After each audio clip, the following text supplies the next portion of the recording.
Hello, zdravstvuyte, buongiorno, bonjour, marhaba, namaste, guten tag. Good day to you, trader. This is Mario from Forex, other way. Today we are on 3rd of July 2020 and this crazy week is over.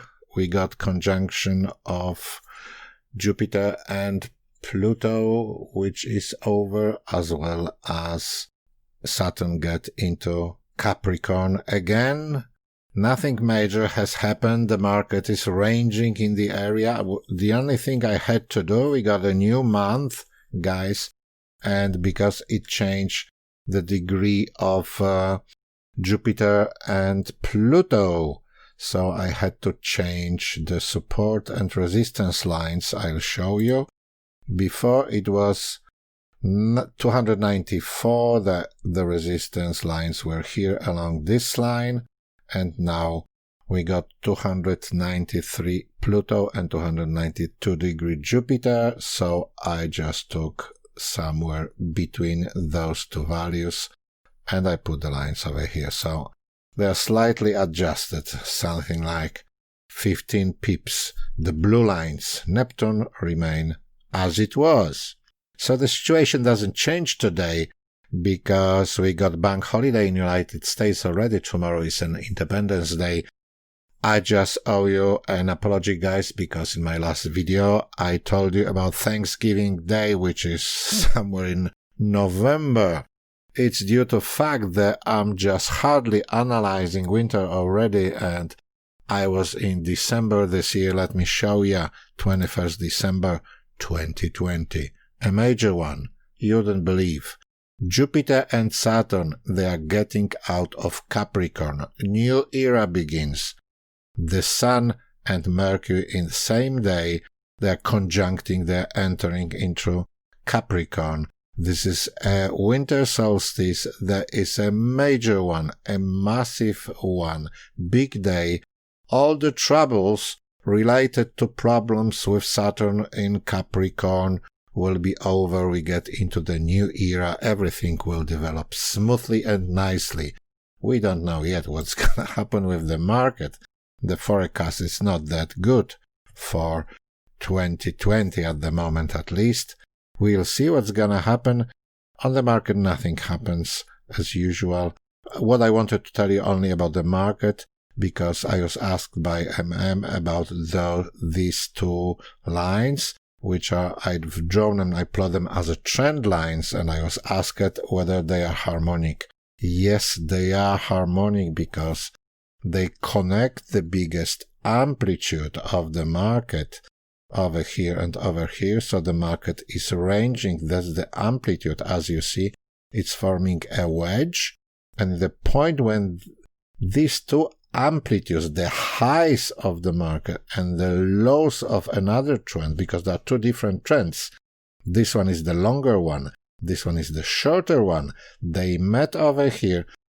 It had formed over here, right over here it formed an bearish engulfing pattern, which shows that the market will probably fall. At the moment, I presume that at this level, over here at 112, 112 is 112. It's something like 112 is a very big buying order.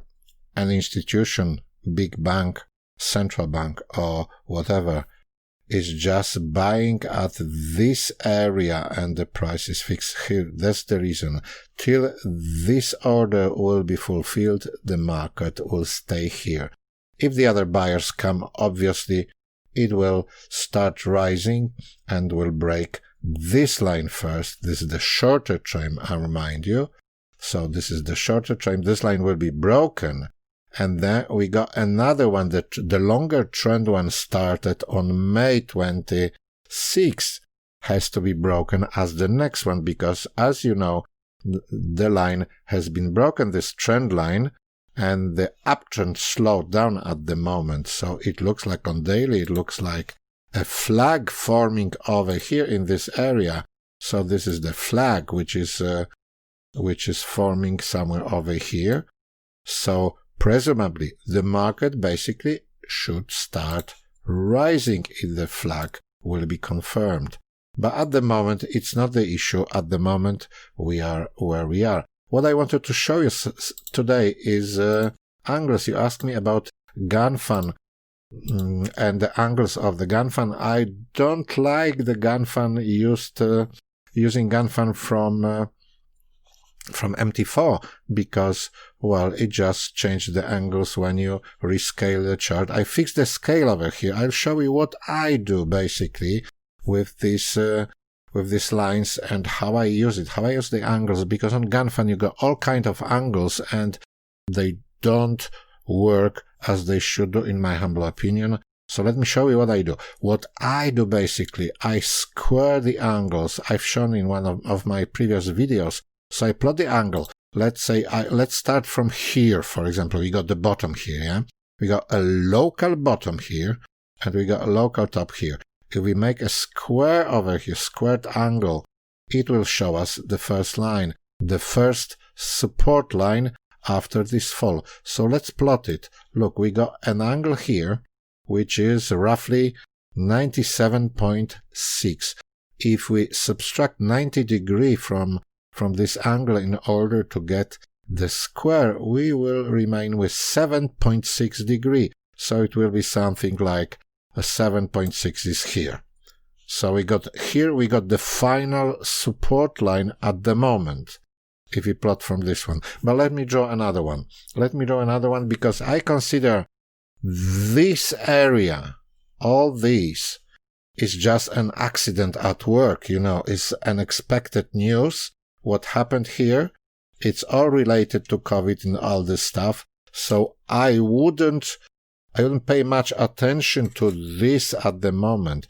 If I have to draw an angle, to square the angle, to square the price, so I do it this way, and this is 137.1, and if we 137, and if we subtract 90 from this, we get 47 degree, 47.1 degree, which is somewhere. Let's do it this way. Maybe I mark this way. Okay.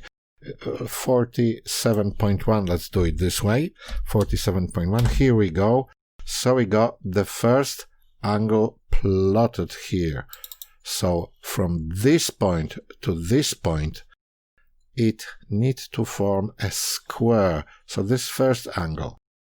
The second one, W.D. Gann used to consider 50% or half are very important. So if you got 47 degree here, half of it will be 24, 23.5.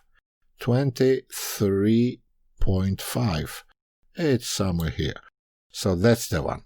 So we got another one. So this angle is a half of this angle, is 0.5. Obviously, we can plot another one, but let's get rid of it. I'm going to show you something else.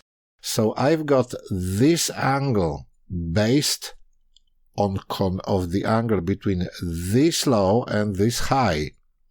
The next one we can make in the same way. We still got a local high over here, look. If we draw it from here, it's the same story. We got here is 131.2, so it should be 41.2. 41.2. Where is 41.2? Here we go. It's 0.3, but leave it like that. Leave it like that. So this top confirmed this top. It was a resistance line. So 90 degrees from this line drawn from here to here, what you can consider as a resistance, dynamic resistance line, the first one. The next one is this one. When you see exactly the price broke this line, came back, closed above, but broke again. So we got another line over here, broken, and this trend at the moment, we don't know yet. It is going to rise or fall. We don't know yet at the moment. We can predict it with the other tools. But I just, as an issue of angles, another angle. So we had this angle and we had this angle. Here as well is a local turning point. The market was made a local high from here. We can draw it from here. So this is 105.3, so it will be 15.3. 15.3 is somewhere lower. Here we go, 15.4 at the moment, but let's make it more precise, 15.5. It's very bad, but let's change it, 15.3 at the moment, and we got another trend line over here. Okay, let's leave it like that. So we got this line based on this top, and this top. So roughly you got an idea. But as I told you, I consider all this event over here, this bottom and this top, I consider it as a random movement, a part of the harmony of the market. I wouldn't consider it to plot my angles. Let me get rid of these angles here, and I'll show you. More likely for me, the local bottom is this one. Because, why? Because it's close to this one, it's more harmonic. I mean, I would have understood if the market went through over here, came back and fall over here, so it would be alright. In this case, it's just an euphoria and panic, or whatever it is. I don't mind. So I wouldn't consider this bottom as extremely important. Well, as a date, it is, and this date, it also is. But as a price, where I would plot my angle, I wouldn't consider important. More important, this one or this one. This one is lower, so let's get this one. Just for demonstrative purposes, I'm doing this, guys. Look here at the angle. We got 151.3. Less 90 degree, it will be 61.3. Let's do 61.3. Oh, it's not. 61.3, it's over here. 61.3. Boom. You see that? You see that it shows you exactly the resistance line. Only wicks hit it and crossed through, and the market closed lower. So that was the first one. So let's draw another one. Let's draw this one. From here, again, to this one. It's the same, isn't it? Let's draw from this one, from this top. 131.9. Let's say 132. So if we got it less 90 degree, it will be 42 degree. 42 degree. Here we go. It's roughly 110. 42 degree. You see, again, look how market behaves over here. Let me zoom it in. I got the chart fixed. Oh, what is this? Here we go. Look here. This was a support line over here. The market couldn't get through. Obviously, the market went through today, but I wouldn't consider it as a good signal. Why? Because we haven't got United States in play.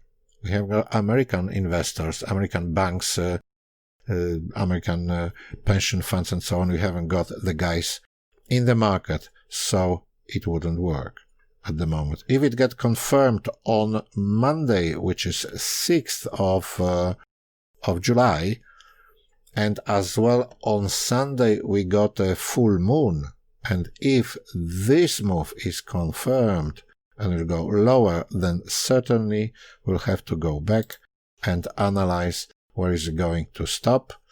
As I told you, I predicted it would stop at roughly at 111 by this line, which I plotted over here. It was supposed to do it right now, but it didn't, so it didn't work. It doesn't work every time, guys. But that's that's the level, at least as an issue of price, where it could reach over here, and we'll see what's going to happen. Well, that's it from me for today. I try to do it as short as possible. I'll see you next time. Thanks very much for watching. I'll see you next time, and bye-bye.